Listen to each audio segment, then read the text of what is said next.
আইনমন্ত্রীর বিরুদ্ধে শত শত মামলা শুরু হয়েছে। কথা বলেন না কেন? যে আইনমন্ত্রী গত বছরও এই টাইমে সরস্বতী পূজার মর্মডবে যেয়ে বলেছিল, আপনারা যখন প্রতিমার কাছে কিছু চাইবেন আমার জন্য কিছু চাইবেন। সি সি সি সি সি সি, নাউজুবিল্লাহ বলতে পারলেন না? কষ্ট হইতেছে চাচা।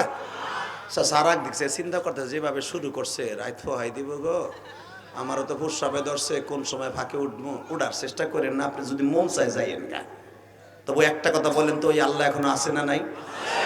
আল্লাহর বিচার আছে? উনি বড় বাদশা না আমি বড় বাদশা? আল্লাহ বড় বাদশা না? আল্লাহরে দেখছেন? ডাক দিলেই দেখতে পারবেন।